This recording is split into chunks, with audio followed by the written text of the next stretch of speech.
Olá a todos. Nesta sessão vamos abordar uma tecnologia que é extremamente interessante para aproveitarmos os recursos que existem no Finger.io e poder visualizar esses dados depois noutras plataformas. Ora, o sumário o que nós vamos fazer nesta sessão, primeiro vamos fazer uma abordagem às APIs do Finger.io, depois vamos criar um device de exemplo para testarmos a nossa API, vamos depois criar um token que permite, depois na altura vou explicar, mas que permite termos um acesso, garantir o acesso aos nossos dados, e depois vamos então passar à criação da API para o device que nós criamos.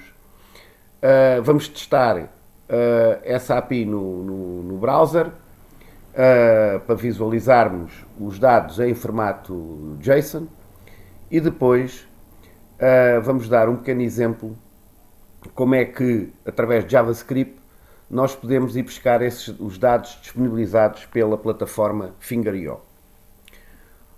Ora, do que é que se trata, para que é que nós necessitamos de APIs, ou qual é necessitamos de utilizar APIs e qual é a sua utilidade. Vejamos, nós temos então o Finger.io, a plataforma Finger.io, depois podemos criar os buckets, os dashboards com os mostradores para visualizar esses dados, criar endpoints, que já vimos isso tudo em sessões anteriores, mas existe sempre a necessidade de pensarmos assim. Então, e se eu pudesse, por exemplo, no site da nossa escola, por exemplo, apresentar a temperatura? Ou se eu no WordPress pudesse criar,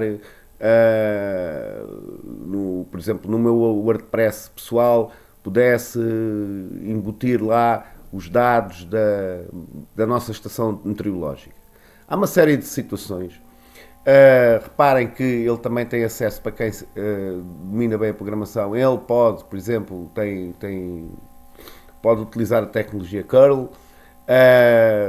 Temos aqui uma série de possibilidades de agregar os dados que são capturados na plataforma Finger.io para outra plataforma qualquer, assente na web. Ora, para passarmos, eu tenho aqui um pequeno exemplo, para passarmos então à fase da criação da nossa API, eu peguei aqui num pequeno exemplo em que criei em Protoson um device chamado DHT11, em que vai buscar a temperatura e a umidade. Eu atribuí dados aleatórios, ele vai, portanto, gerar, tal como nos exemplos anteriores, ele vai gerar informação aleatória e vai povoar aqueles dois campos, a temperatura e umidade.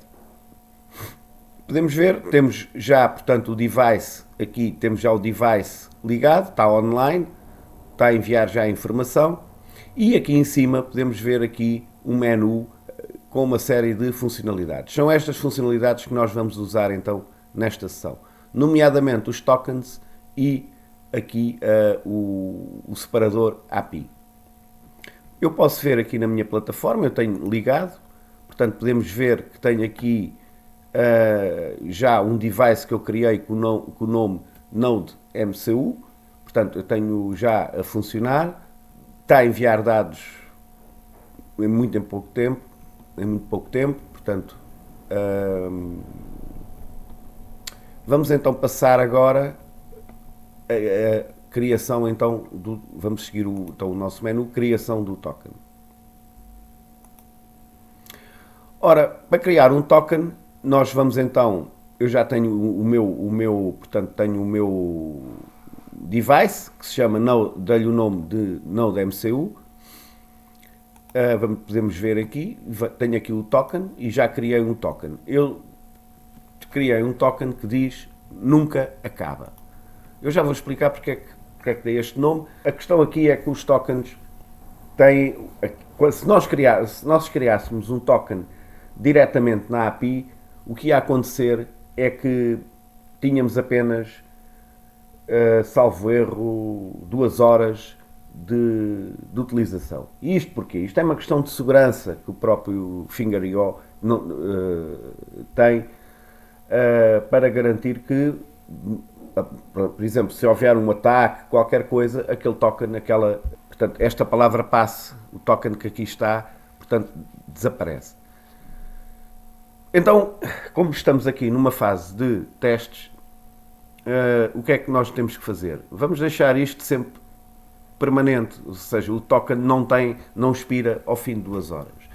Eu volto a referir isso, não nos podemos esquecer que estamos a trabalhar em HTTPS, há funcionalidades que transcendem a nossa formação depois para fazer a atualização de tokens, porque isso para um sistema seguro é sempre interessante, a um sistema em produção, mas neste caso que estamos a trabalhar numa base de testes e experiências, o ideal será então criar, e a informação também não é muito importante, e então o ideal será criar um token criamos um token que permite aceder a todos os devices e que nunca expire. Portanto, temos um token que vai funcionar para sempre e não há necessidade de estar sempre a alterar os tokens. É evidente, eu volto a referir isto, estamos a trabalhar numa formação, não é um sistema de produção, portanto não é um sistema profissional,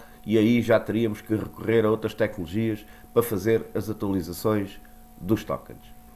Ora, temos aqui então e isto temos que ter atenção a este conjunto de caracteres que aqui está, vai ser a nossa chave, ao fim e ao cabo, para depois usarmos a nossa API. E vamos passar então, seguindo a nossa apresentação, reparem que temos aqui então a seta a indicar para permitir que o token que nós tenhamos acesso a todos os devices e que os devices, portanto os tokens, nunca expiram. Ora, vamos dar continuidade aqui à nossa apresentação e então vamos criar agora o device. Ora, eu vou abrir novamente a minha sessão aqui no Finger.io e agora vou aqui à API. Portanto, já criei o token e agora vou aqui à API. Reparem que se formos ver o código, eu tinha lá deixado o LED e criei o DHT11. Temos aqui dados, portanto ele está a gerar aqui dados e posso, por exemplo, mandar correr já a minha API. Como é que podemos visualizar a nossa API? Portanto, eu tenho aqui o método get com um caminho. Eu depois vou explicar a seguir já o que é isto do backend. Depois temos o Finger.io, versão 3, o nome do utilizador, o meu nome do utilizador, depois os devices, isto são palavras reservadas a todo o caminho, do URL, e depois o nome do meu device e os recursos. E reparem que eu tenho aqui outro token. É só esta parte aqui que interessa. Esta que está aqui. Mais tarde não vamos utilizar esta, para pôr na URL, não vamos utilizar esta palavra. E reparem, já temos aqui os dados. Eu faço novamente correr e reparem que ele está a atualizar, já que tenho dados aleatórios, ele está a atualizar cada vez que eu mando executar o token, ele está a atualizar, desculpem, mando executar a API, ele está, portanto, a atualizar esses dados. Agora, há aqui este método e esta informação aqui é importante, porque nós vamos ter depois aplicar isto, por exemplo, numa URL, para aceder a esses dados. O Finger.io apresenta alguns problemas, nomeadamente nos manuais, que têm a ver com as APIs de servidor. Eles fizeram atualizações, estão a fazer atualizações constantes, começaram aqui na V1, já vão na V3, os exemplos que lá estão já são antigos, alguns já não funcionam. Nós aqui temos a vantagem de estarmos a utilizar já a última versão, portanto, um conselho que eu dou é utilizarmos esta nomenclatura para não nos enganarmos. De qualquer maneira, podemos alterar aqui o backend por API Finger.io, porque é o servidor então das APIs da própria Finger. E vamos ver isso mais tarde. Ora, se formos aqui já temos então a apresentação da query, visualizamos, foi o que eu acabei de mostrar, visualizamos então aqui os dados em formato JSON, já está em formato JSON, e temos aqui então o token, a autorização dada a este device. De qualquer forma, não vai ser este que vamos usar, vai ser aquele que nós criámos anteriormente, porque esse não expira e dá para nós trabalharmos e fazermos os testes sem problemas. Passando à frente, temos aqui então a sintase para chamar a nossa API. Reparem que eu aqui pus a API, funciona na mesma, isto é o que vem nos manuais deles, o que apresenta ali, podem usar ou este ou aqui o backend, é a mesma coisa.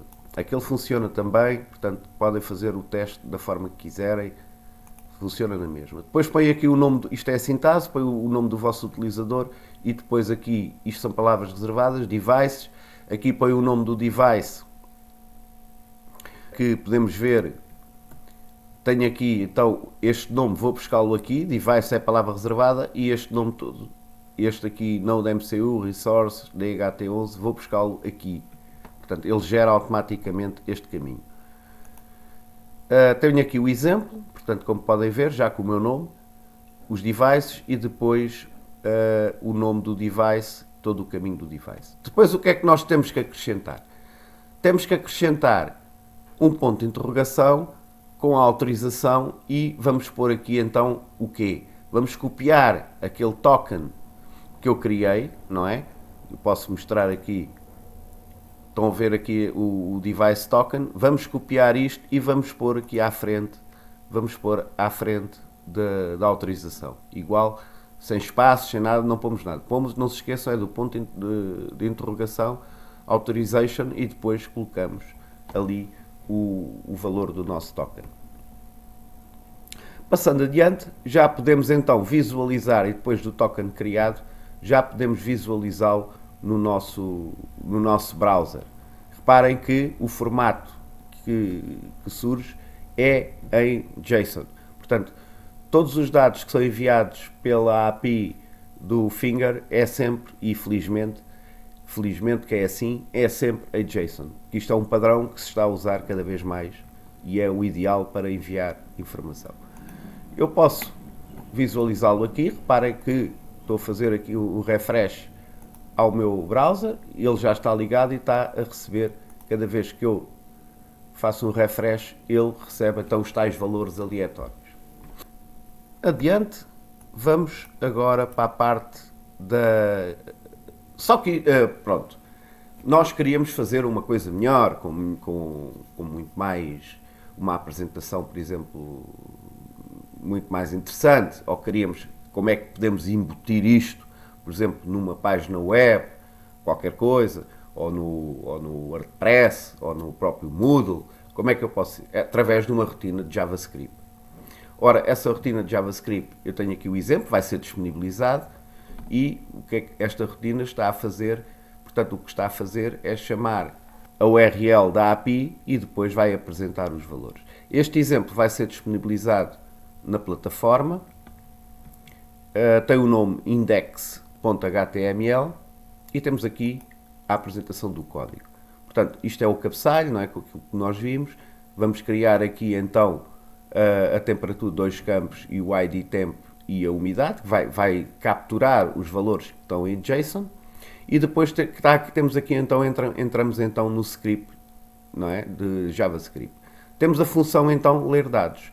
Reparem que ele vai povoar logo os campos no formato de JSON. Portanto, ele vai receber aquilo, segue pela ordem, povoa logo o primeiro dado para tempo, que está definido cá em cima, e vai apresentá-lo ali, e depois temos a umidade, que também vai povoar o campo umidade, e que temos ali o ID, que vai apresentar a seguir ao texto umidade.